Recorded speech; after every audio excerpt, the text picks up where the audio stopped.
a fé surge a partir dele e ela é injetada em mim. Ela é transferida para mim. A fé vem por ouvir e ouvir a palavra de Deus. Ele é o autor do amor, Ele é o amor. Nós amamos porque Ele nos amou primeiro. Ele é o dono da visão que você tem. Visionários, olhem para mim.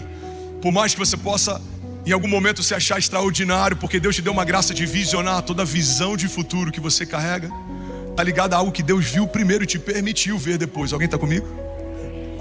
Ele é o Deus que gera sonhos. O sonho de José, na verdade, não era de José, mas era um sonho de Deus em José. Porque tudo que carregamos de glorioso, na verdade, é algo que foi enxertado em nós. Não é José a matriz do sonho, mas Deus é a matriz do sonho de José, como Deus é a matriz de José. Então Deus fez José sonhar, sustentou o homem que carregava o sonho, realizou o sonho, porque a Bíblia chega ao ponto de dizer que é dele o querer e o efetuar. Ele gera em você o desejo, te dá ferramentas para, te provê para.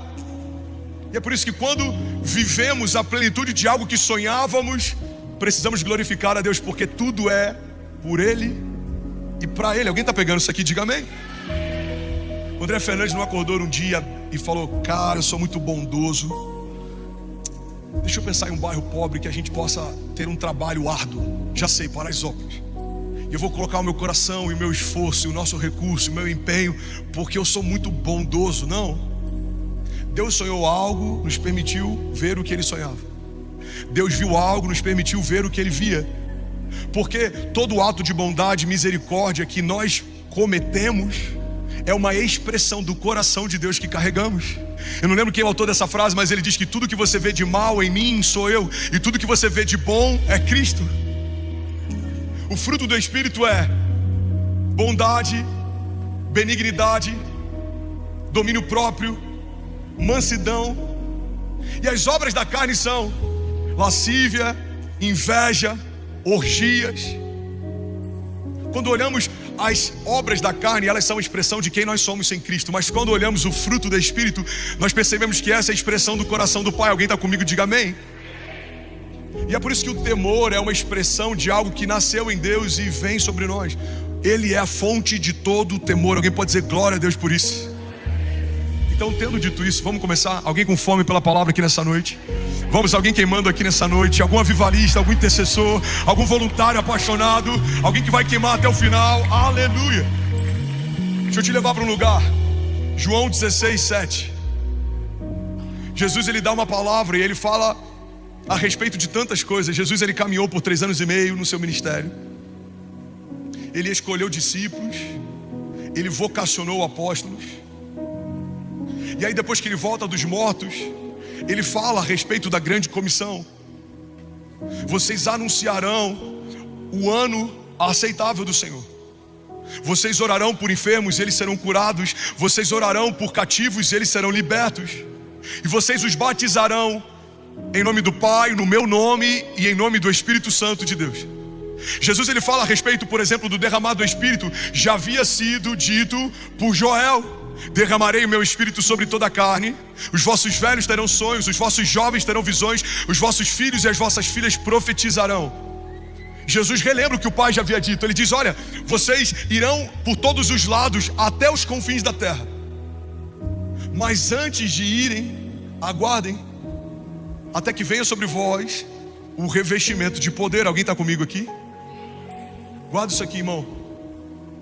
Jesus nunca enviou a igreja para o mundo sem que antes tivesse enviado o Espírito para a igreja. A igreja é poderosa em sinais e maravilhas quando está revestida da manifestação do Espírito Santo de Deus.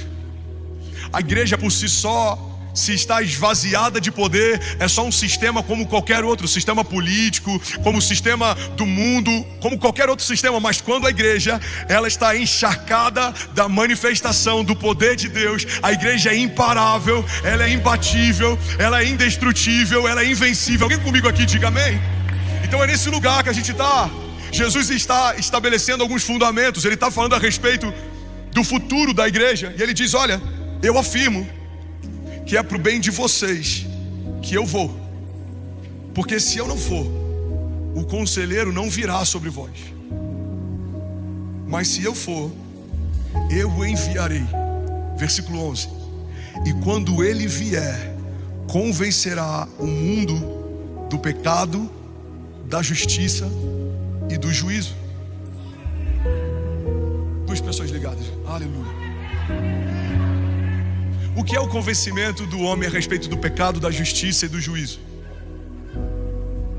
É aquele dia em que a gente despertou e percebeu que a gente estava no meio do lodo, sujo de vômito, e que a nossa vida não fazia sentido. A consciência do pecado, da justiça e do juízo fala a respeito de um homem que entendeu que caminhar sem Cristo leva para um caminho de morte, que entendeu que fora da comunhão dos santos e fora da congregação estamos vulneráveis. É alguém que entendeu que a nossa natureza é pecaminosa, mas quando morremos para o velho, nascemos de novo. Então estamos debaixo de uma nova natureza, prontos para viver promessas de Deus, caminhar debaixo do sobrenatural, caminharmos sobre as águas, vemos os céus abertos, vemos a manifestação do poder de Deus. Irmão, a consciência do pecado, da justiça e do juízo fala a respeito do dia em que despertamos para o entendimento que só Cristo salva. Você já ouviu alguém dizer, irmão, é o Espírito quem convence? Essa declaração está pautada nessa afirmação de Jesus. Por mais que uma mãe ame o filho, ela pode insistir para que esse filho se converta, mas se o Espírito não o convencer, não há conversão. Você pode amar o teu marido, mas não é a tua insistência que vai convertê-lo, mas é a revelação por meio do Espírito sobre o pecado, a justiça e o juízo. A Bíblia diz que quando Paulo é levado até o imperador, ele está preso e ele chega lá no imperador e ele fala a respeito do pecado, da justiça e do juízo. E o imperador ouve e fala, olha, quando eu achar conveniente, eu mandarei trazê-lo de novo para continuar falando. Em outras palavras, ele está falando assim, senta lá, Cláudio. Quando tiver com paciência, eu mando te chamar. Outro dia, quem sabe, mas hoje não vai estar dando. Por que ele não quer ouvir o evangelho na íntegra? Porque o evangelho na íntegra gera em nós desconforto. Falei algumas semanas atrás sobre a fé seletiva. A fé seletiva crê que Deus é poderoso para fazer milagres, sinais e maravilhas, mas não consegue enxergá-lo como Senhor, alguém que tem propriedade para mudar planos, discar sonhos, cancelar vontades. Ele é o Senhor e Salvador. Se fosse só o Salvador, seria alguém que me salvou e me abandonou. Mas como Ele é Senhor e Salvador, significa que Ele me salvou e me dá destino, me guia mansamente em águas tranquilas, me faz descansar em pastos verdejantes, caminha comigo no meio de vales de sombra e morte. Vamos a alguém, porque Ele é Senhor e Salvador. Ele não te abandona no meio do caminho, Ele não te deixa completamente solto em meio aos seus prazeres e desejos. Irmão, a Bíblia diz que a pior coisa que Deus pode fazer com alguém é lançá-lo, liberá-lo para viver segundo os seus desejos e vontades. Você já viu alguém numa relação que insiste por muito tempo e um dia desiste de insistir? Aquela mulher que se preocupa com o marido ou com o namorado ou com o noivo, e ela, vamos dar um exemplo de namorado, e ela se preocupa, e ela ora, e ela tenta ajudar, e ela tenta convencer, e aí tem um dia que ela fala assim, olha, quer saber? Faz o que você quiser.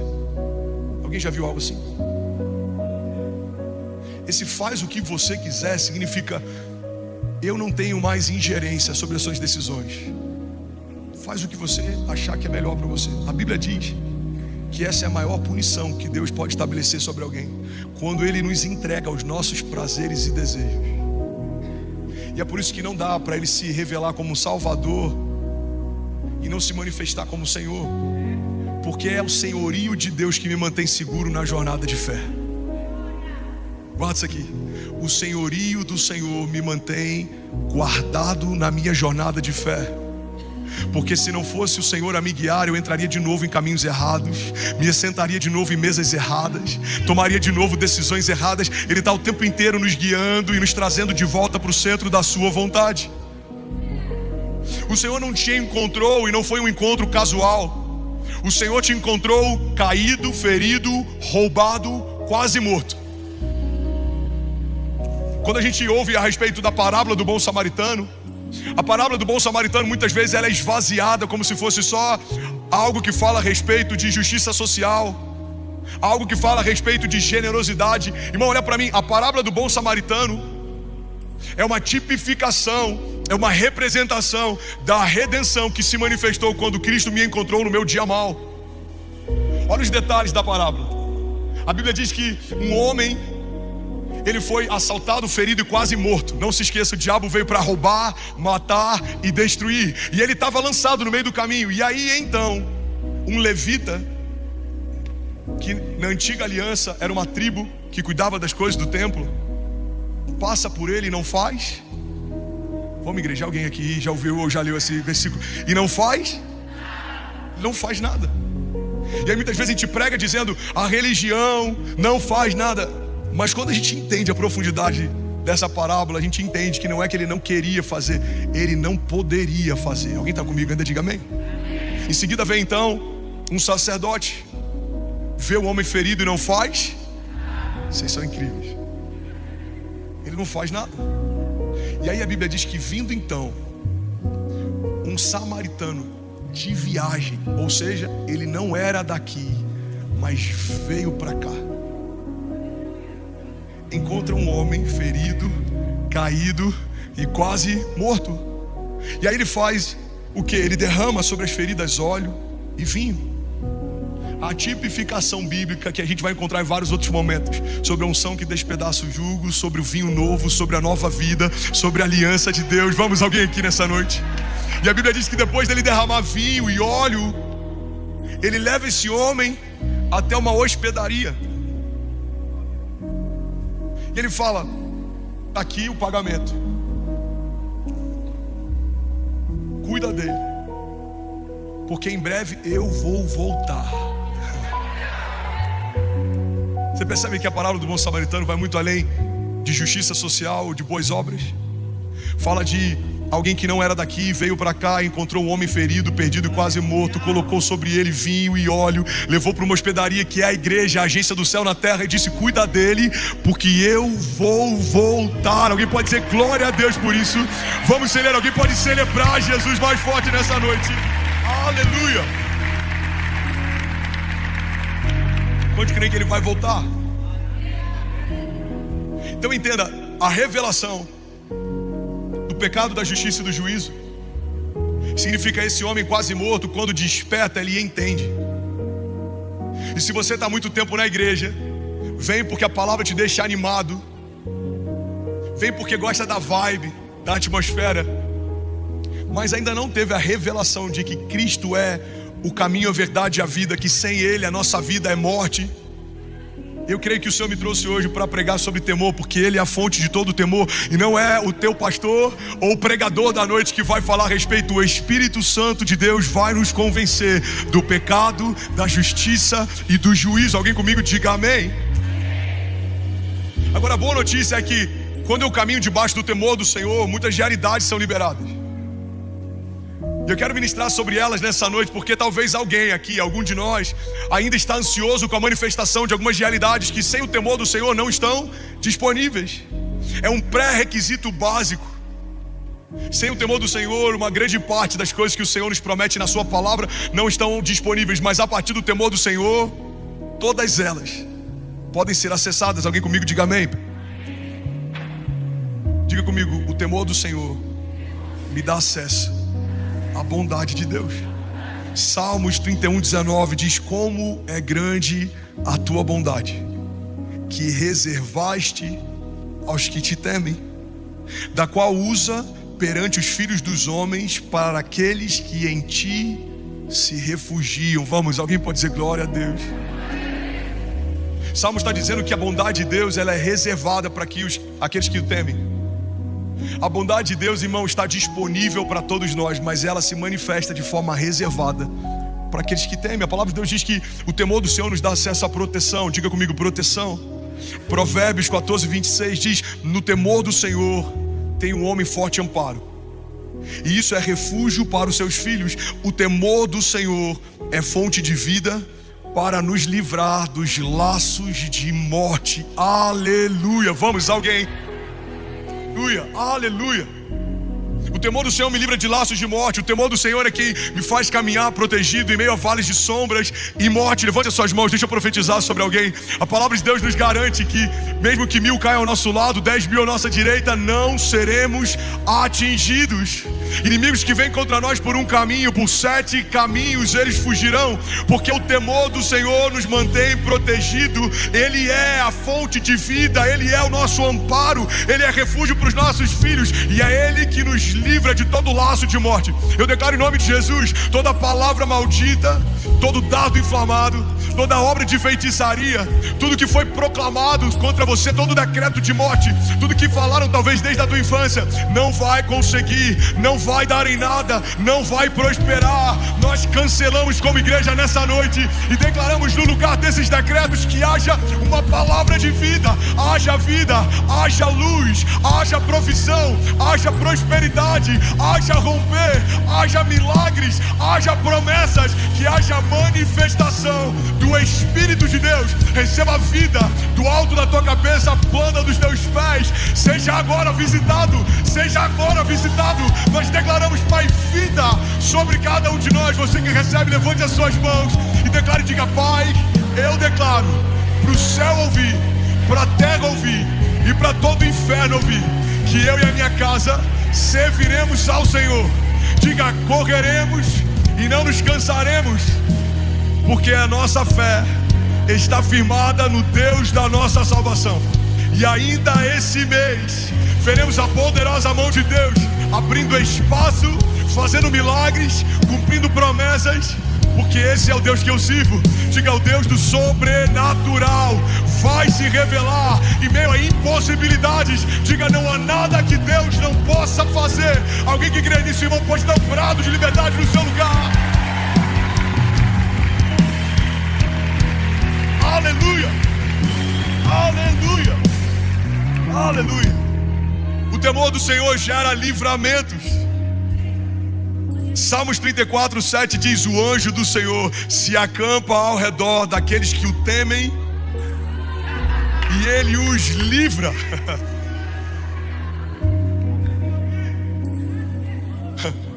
Os anjos do Senhor não estão acampados nos 4 cantos da terra. Olha para mim.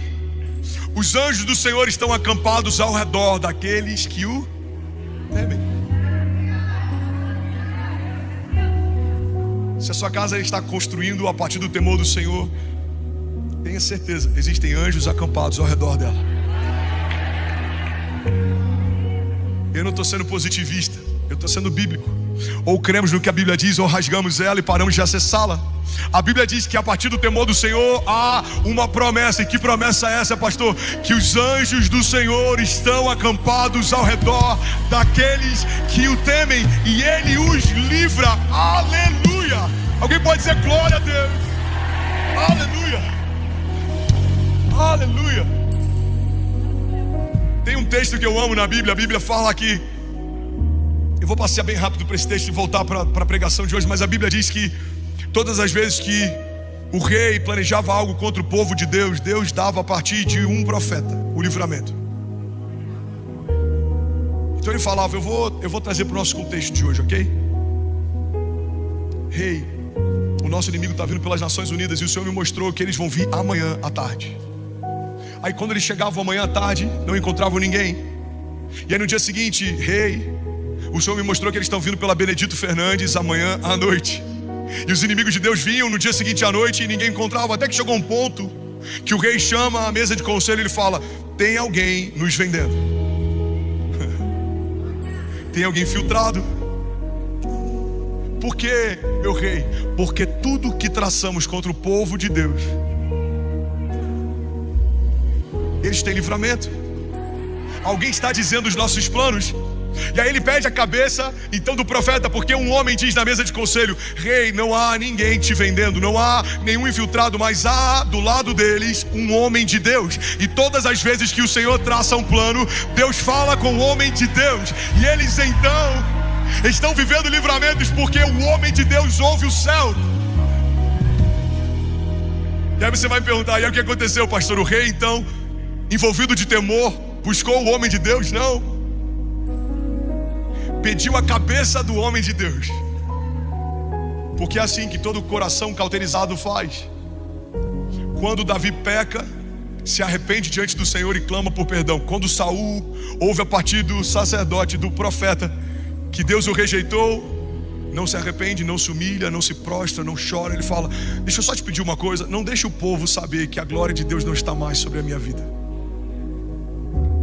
Quando o rei ouve que há alguém que ouve o céu, ao invés de desejar o céu, ele pede: me dá a cabeça desse homem.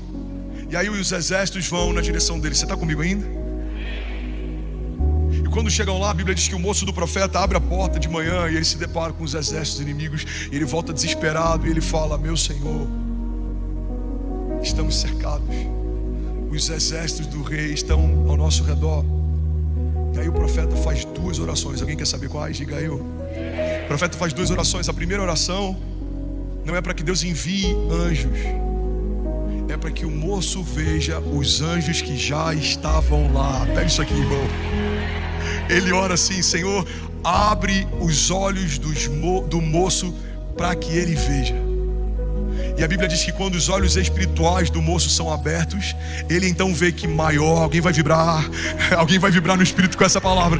A Bíblia diz que ele vê então que maior são os exércitos de Deus acampados ao redor da casa deles, do que todos os exércitos inimigos que viam em sua direção. Alguém recebe isso em nome de Jesus? Levante as suas mãos. Maior é o que está em nós do que tudo que se levanta ao nosso redor. Não importa o tamanho, a força, quantos são, não importa o principado, a potestade. A palavra de Deus em Efésios 6:10 diz: para que nós estejamos revestidos das armaduras do Espírito, para que você esteja com a tua espada bem afiada, o teu escudo no lugar certo, o teu capacete guardando a tua cabeça, os teus pés calçados. O temor do Senhor nos dá acesso à provisão. Você que precisa de provisão, o temor do Senhor te faz acessar a provisão do céu. Salmos 34:9 diz assim: temei ao Senhor, vós, os seus santos, pois nada falta aos que o temem. Alguém toma posse dessa palavra em nome de Jesus. O salmista em outro momento disse: eu nunca vi o justo mendigar o pão, ou a sua descendência passar fome. Deixa eu concluir com essa palavra. Porque nada falta aos que o temem. Nada falta aos crentes, pastor. A palavra não me garante isso. Nada falta aos evangélicos, pastor.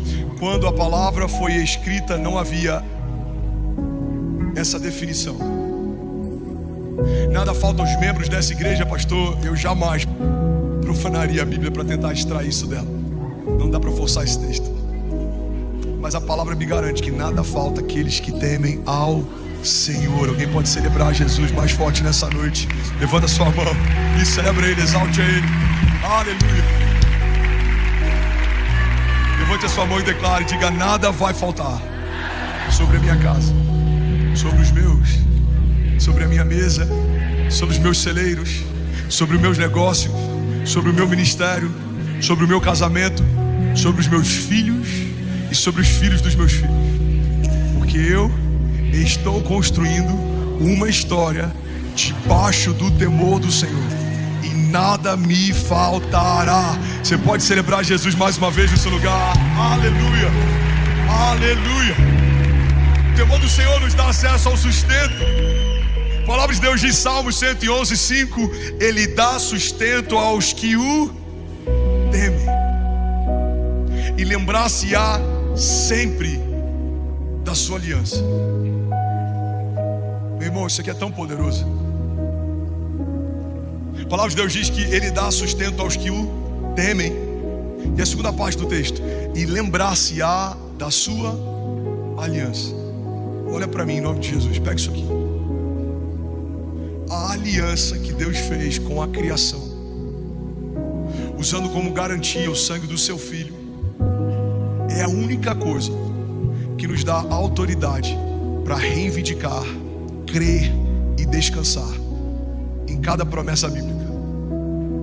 Porque a aliança que Ele fez com qualquer um dos heróis da fé que a gente encontra na galeria lá em Hebreus 11 é inferior à a aliança que Ele estabeleceu comigo e com você a partir de Cristo Jesus. Alguém está comigo? Diga amém.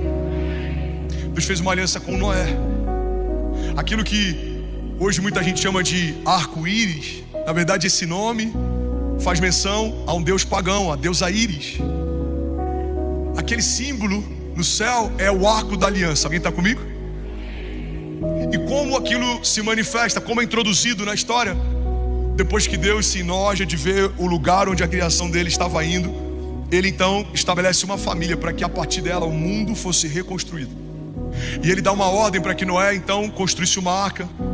E Ele gera sobre a terra um dilúvio. E quando o dilúvio cessa, quando há agora uma terra segura, as portas da arca de Noé são abertas, a família dele vem para fora e começa a reconstruir. E Deus estabelece com ele uma aliança. Ele fala: eu nunca mais ferirei a terra com dilúvio. E para você saber que eu me comprometo com a promessa que te faço, eu estabeleço então um símbolo entre o céu e a terra. E esse símbolo é o símbolo da aliança que eu faço com vocês hoje. Deus fez uma aliança com Davi, por isso é da raiz de Davi que vem o Filho de Deus, o Verbo encarnado, o Messias. É por isso que aquele cego gritava: Jesus, filho de Davi, tem compaixão de mim. Há uma aliança sobre Moisés, o libertador do povo de Deus cativo no Egito, que lidera sobre toda a travessia até a terra prometida, Canaã. Há uma aliança de Deus com Abraão: farei de você pai de multidões, abençoarei a tua descendência. Mas a Bíblia diz que todas essas alianças que Deus fez com Abraão, com Isaac, Jacó, com Davi, Moisés, Noé, cara, isso é muito forte, são inferiores à aliança que Ele fez conosco a partir de Cristo Jesus. Toda a criação, mesmo debaixo da aliança de cada um desses heróis da fé, precisava, por exemplo, fazer a circuncisão, que era um símbolo e era um ato simbólico. Eu vou até usar entre aspas, era um ato profético de alguém que estava debaixo da aliança de Deus com aquele povo. Na nova aliança, Paulo diz: não é necessário mais que façamos a circuncisão da carne, porque o despojar da carne foi estabelecido a partir de Cristo Jesus. Ele despojou principados e potestades, Ele nos livrou da lei do pecado, Ele nos tirou do império das trevas e nos transportou para o reino do seu Filho amado, em quem temos a remissão dos pecados a partir de Cristo Jesus. Você pode levantar suas mãos e declarar: diga: em Jesus estou guardado debaixo de uma aliança poderosa, inquebrável, absoluta. Diga: o inferno não tem essa aliança. Alguém que já pegou isso, diga: os meus inimigos não carregam essa aliança. A morte não carrega essa aliança. Principados, potestades, espírito de confusão, espírito de miséria, não carrega essa aliança. Pensamentos de morte, depressão, não carrega essa aliança. Mas eu e a minha casa, debaixo do poderoso sangue de Jesus, estamos guardados, blindados, protegidos, ungidos, separados, eleitos, e as portas do inferno não prevalecerão contra nós. Alguém pode dar um brado de liberdade nesse lugar? Vamos, alguém pode, pelo amor de Deus, fazer barulho? Aleluia, aleluia. Cristo é tudo que Deus pode nos dar. Vamos. Cristo, Santo. Cristo. Esse é o maior presente de Deus para nós, a aliança a partir de Cristo. A beleza revelada do Pai. Aleluia. É Cristo. Santo. Cristo. Só quem crê, só quem sabe declara qual. Tudo que Deus pode nos dar.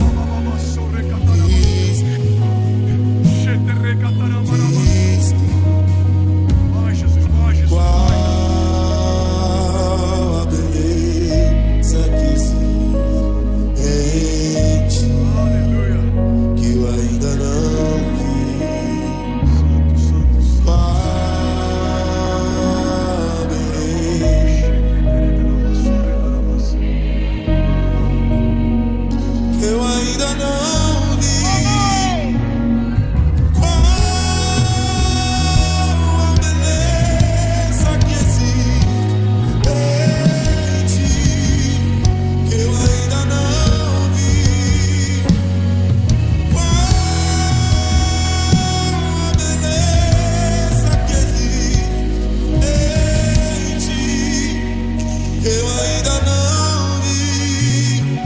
Senhor nos dá acesso a uma atenção contínua de Deus. Alguém comigo ainda diga amém.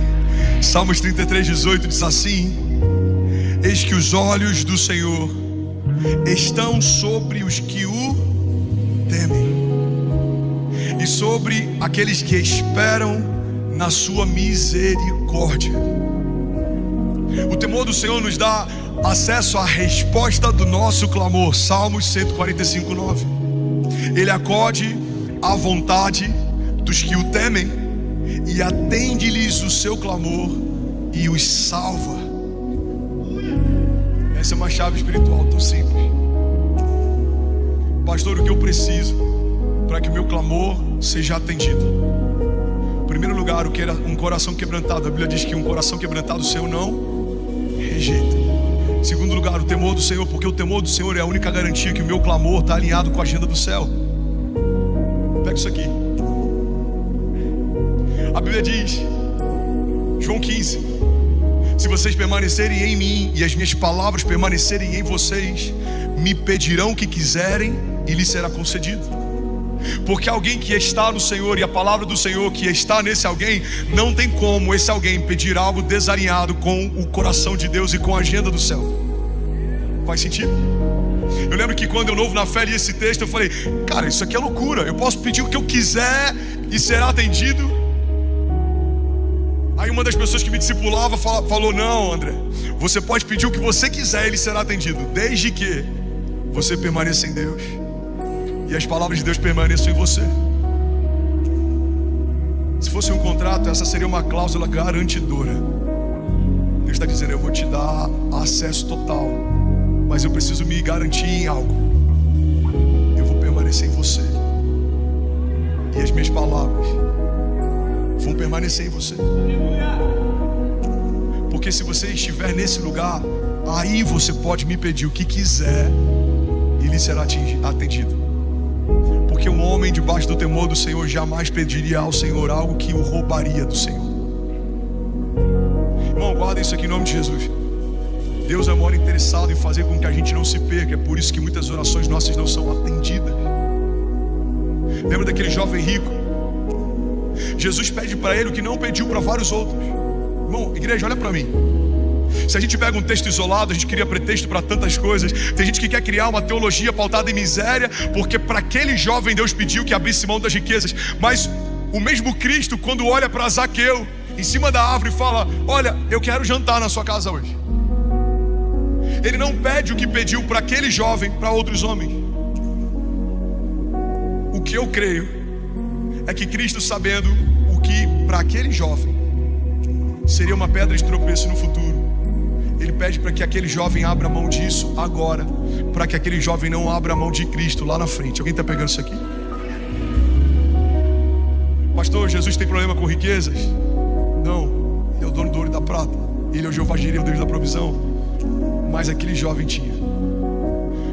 Deus sempre vai nos impedir de acessar algo que para nós é problemático no nosso futuro, porque não entendemos o nosso futuro, questionamos algumas portas que não se abrem no nosso presente. Mas um Deus onisciente, que trata 1000 anos como um dia, já sabe o que nos rouba dele, o que nos aproxima dele. E é por isso que o temor do Senhor me faz clamar sobre aquilo que coopera com a agenda dos céus. Alguém está comigo? Diga amém.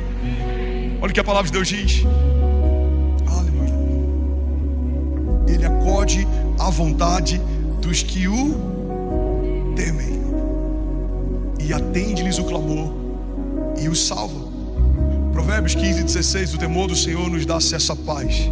Melhor é o pouco havendo temor do Senhor do que grande tesouro onde há inquietação. Alguém pode dizer glória a Deus por isso? O temor do Senhor é o princípio da sabedoria. Provérbios 9:10. Provérbios 1:7. O temor do Senhor é o princípio do conhecimento, mas os insensatos desprezam a sabedoria e a disciplina. Irmão, olha para mim. Existem 2 tipos de sabedoria: a sabedoria da terra e a sabedoria dos céus. A sabedoria da terra você pode acessar mesmo sendo ateu. Ela é comprada. Você paga um valor, senta aos pés dos melhores mestres e aprende informação a respeito de todo o conhecimento humano. A sabedoria do céu não. É o Senhor quem te dá. A Bíblia diz que aqueles que pedem a Ele sabedoria, Ele dá livremente aos que pedem. Então a sabedoria do homem é conquistada através de informação. Você pode ter 3 formações, uma pós, um MBA, você pode ser PhD, você pode ter se formado em Oxford, você pode ter se formado em Harvard, em qualquer universidade extraordinária. Isso te dá acesso à sabedoria dos homens, mas é o Espírito Santo que nos dá acesso à sabedoria dos céus. A Bíblia diz que Daniel era mais sábio do que todos os sábios da Babilônia. A Bíblia diz que todos os homens foram consultados por Faraó para ter uma revelação do sonho que Faraó teve. Nenhum deles soube dizer ao Faraó, o homem mais poderoso da terra, como fazer, como agir, ou o que daquilo se tratava. Mas quando chamaram o jovem prisioneiro até a presença do rei, Faraó lhe disse: olha, é isso que o seu sonho quer dizer, porque quem ouve o céu governa a terra. Aleluia. Eu me converti numa Assembleia de Deus, num bairro simples, e fui discipulado em vários momentos por pessoas simples, e eu conheci pessoas que não tinham formação, algumas não falavam nem português da forma perfeita de se falar, mas carregavam sabedoria do céu. Abriam a boca e o céu se abria também. Abriam a boca e algo acontecia. Aprendi sobre fundamentos da fé em igrejas simples. Tive a oportunidade de conhecer e de conviver com a simplicidade do Evangelho. E como é poderoso alguém que mesmo talvez sem uma formação básica, carrega uma sabedoria que o dinheiro não dá para comprar. E é isso que eu amo na igreja. Olha para mim, irmão. A igreja é o único núcleo social que o porteiro de uma companhia pode ser o líder do CEO da mesma empresa. Pega isso aqui. Vamos imaginar, vou dar um exemplo aqui hipotético. Seu Antônio caminha com Deus há anos, tem a revelação da palavra, homem ungido por Deus, tem um bom testemunho. Aí ele é líder aqui de GO, grupo de oração. Aí entra aqui o CEO de uma grande companhia, como temos vários. No nosso grupo de C-Level já temos 70 ou 80. CFO, PMO, CEO, COO e todos os outros que você imaginar. Esse cara chega aqui, se converte, levanta a mão e ele fala: eu quero ir para o GO. Onde é que você mora? Eu moro em tal lugar. Olha, tem um GO perto, o líder é o seu Antônio. E ele vai chegar lá, quem vai ensinar sobre a Bíblia, a palavra, sobre o pecado, a justiça e o juízo, sobre o caminho, a verdade e a vida, é alguém que na companhia lá fora pode ocupar um cargo simples,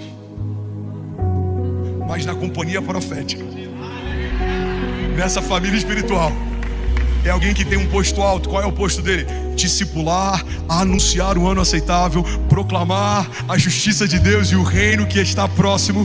Porque não importa o quanto de sabedoria humana tenhamos, irmão, a sabedoria do céu só tem quem recebe do céu. Alguém está comigo? Diga amém.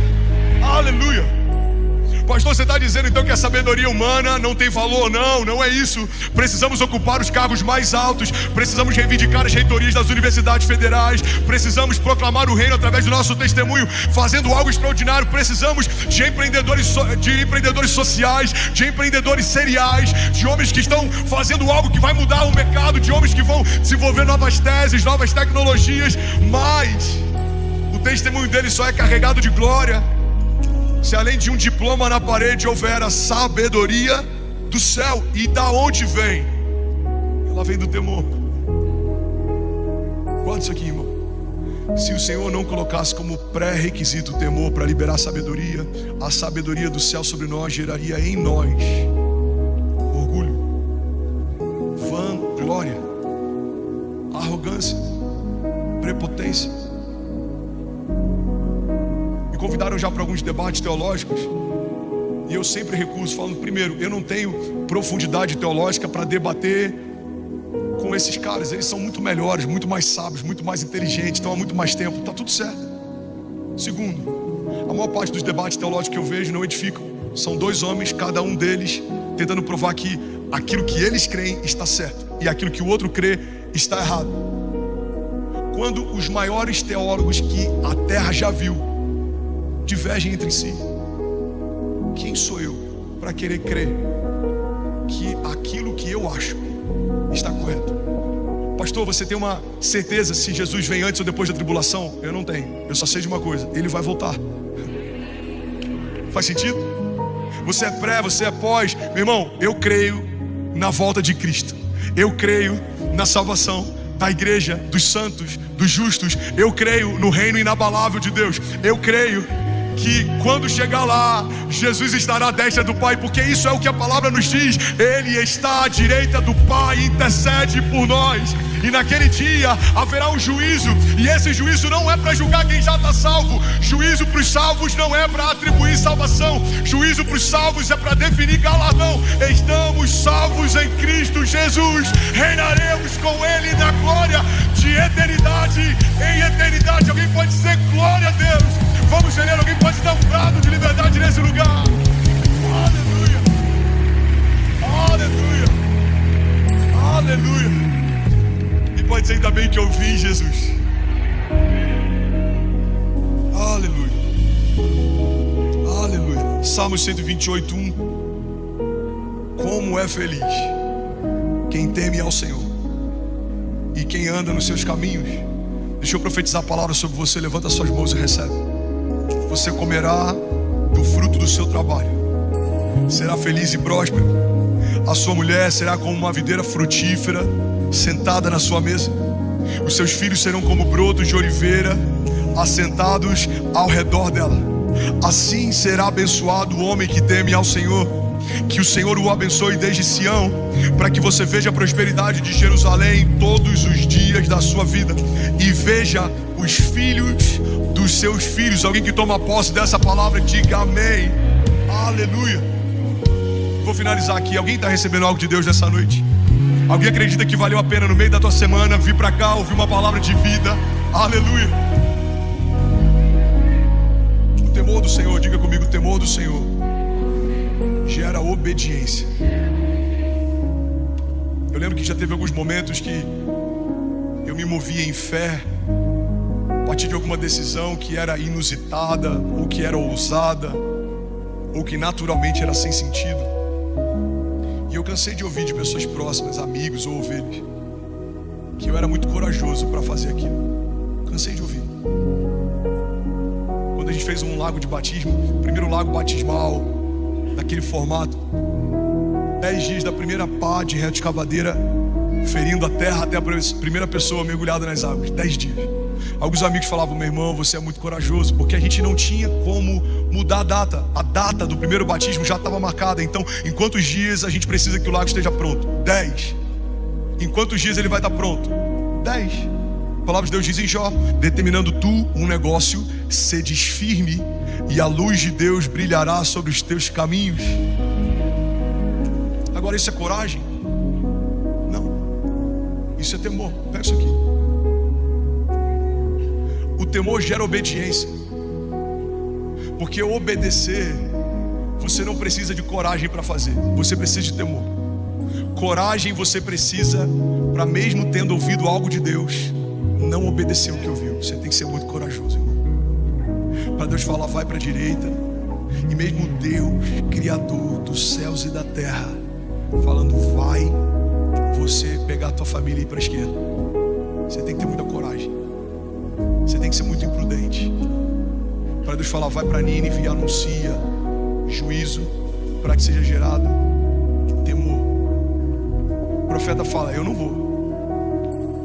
Chega no porto, compra uma passagem, vai para outro lugar e é vomitado de volta para o seu destino profético. Guarda isso aqui, irmão.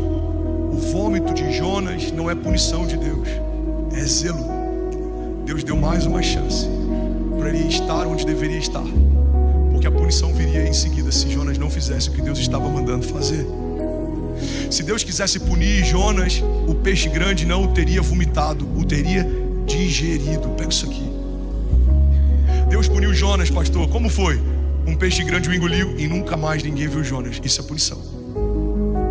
Mas Deus amava tanto Jonas a ponto de dar a ele uma segunda chance. Um peixe grande o engoliu, pastor. E depois o que aconteceu? Deus o vomitou de volta na rota do seu destino profético. Você tem que ter muita coragem, irmão, para Deus falar que você vai gerar filhos e você escolher abortá-los. Você tem que ter muita coragem para Deus em algum momento na tua história ter dito para você que você seria um avivalista e você ter aceitado a ideia de ser um crente comum sentado no banco e não se envolver com a obra de Deus. Você tem que ter muita coragem para pegar a tua lista de prioridades e colocar aquilo que Deus pediu para fazer em último plano e fazer primeiro a tua lista, os teus sonhos. Eu preciso de muita coragem. Em vários momentos o Senhor, a partir do temor, me faz lembrar de coisas que Ele me pediu e eu ainda não faço. E Ele me mostra que tem coisas que Ele nunca me pediu e eu estou fazendo, porque quando a nossa lista de prioridades está errada, é o coração de Deus que está sangrando.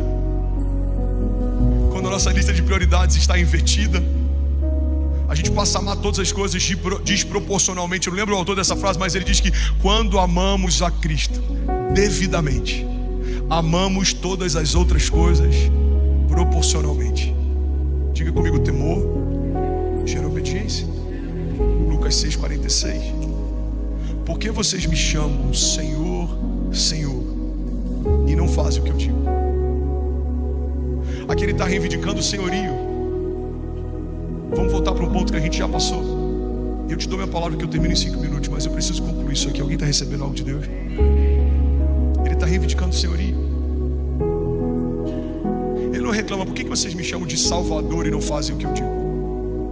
Ele não está reivindicando: por que vocês me chamam de bom e não fazem o que eu digo? Mas ele está reivindicando o senhorio. Por que me chamam de Senhor se não fazem o que eu mando? O temor do Senhor faz a gente se mover da seguinte forma: não fazemos nada até que o Senhor fale, mas não esperamos um dia depois que o Senhor falou. Faz sentido? A gente está lá em Santos, vai fazer 1 mês e meio fazendo a tour. Desde a primeira semana eu fui procurar imóveis para a igreja. E aí eu falei: pessoal, não temos uma palavra para abrir igreja, mas eu estou procurando imóveis. Pastor, você está fazendo charme? Você está iludindo a gente? Você está omitindo alguma coisa? Não, vou te explicar bem simples. Quem se antecipa, governa.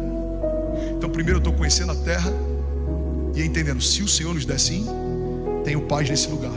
E agora o que eu faço? Aguardo sim. O contrato está em cima da mesa. A gente já negociou valores, carência, tempo de contrato. O lugar é incrível. Eu amaria que a gente vivesse essa expansão.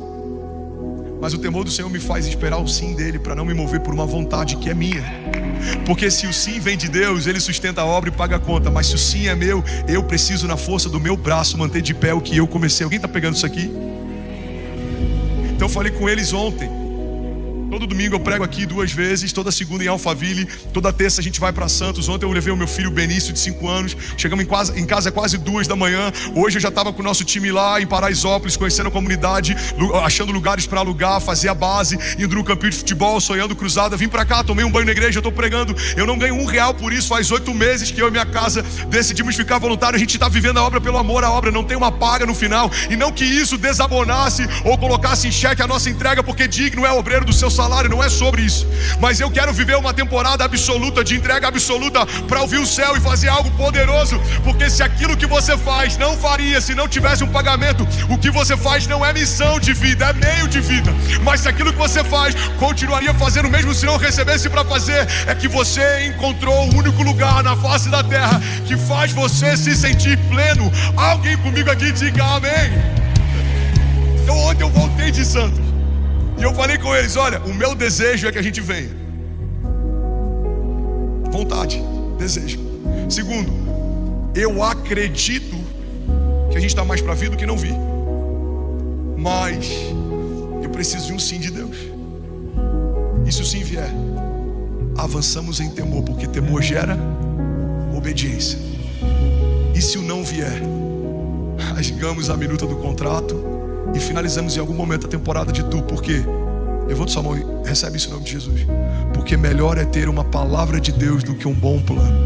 Você pode declarar isso? Diga: eu aprendi que melhor é ter uma palavra de Deus do que um bom plano. Você pode celebrar Jesus no seu lugar. Vamos, alguém pode celebrar Jesus? Aleluia. Tiago 1:22. Sejam praticantes da palavra e não apenas ouvintes, enganando a vocês mesmos. 1 João 2,17. O mundo e a sua cobiça passam, mas aquele que faz a vontade de Deus permanece para sempre. Você pode celebrar Jesus e ficar de pé no seu lugar. Vamos celebrar alguém cheio da glória de Deus aqui nessa noite. Pode exaltar Jesus alto e mais alto. Aleluia. Aleluia. Eu finalizo aqui. Tudo que você precisa, tudo que você anseia, tudo que você deseja está disponível no temor do Senhor. Provérbios 22:4. Olha para mim, ninguém se move agora. Provérbios 22:4. A recompensa da humildade e do temor do Senhor são a riqueza, a honra e a vida. Deixa eu profetizar sobre você. Debaixo do temor do Senhor, você vai construir uma história que vai ser marcada pela honra e pela dupla honra de Deus. Debaixo do temor do Senhor, você vai acessar as riquezas do tipo de Deus que não acrescentam dores. Debaixo do temor do Senhor, você vai receber do próprio Deus as fontes de vida. Não só vida na terra, não só longevidade, acréscimo de dias, não só saúde sobre os teus ossos, mas também vida eterna. Há uma morada sendo construída pelo Senhor e por Jesus, para aqueles que são salvos em Cristo Jesus, mediante a morte nos seus delitos e pecados e a ressurreição a partir do sangue de Jesus e de uma nova aliança. Há uma morada preparada pelo Senhor para nós, aqueles que não são perfeitos, mas temem ao Senhor todos os dias, aqueles que não sabem todas as coisas, mas carregam dentro de si um maravilhoso conselheiro que sabe, aqueles que não são fortes, mas que acessaram do Senhor as fontes de força que brotam das suas fraquezas. Você pode declarar isso em nome de Jesus? Diga: eu e a minha casa estamos guardados em Deus e descansaremos em paz, porque o temor do Senhor está nos protegendo e nos guardando. Diga: está nos blindando, nos cercando. Provérbios 19:23 diz: o temor do Senhor conduz à vida, e quem o teme pode descansar em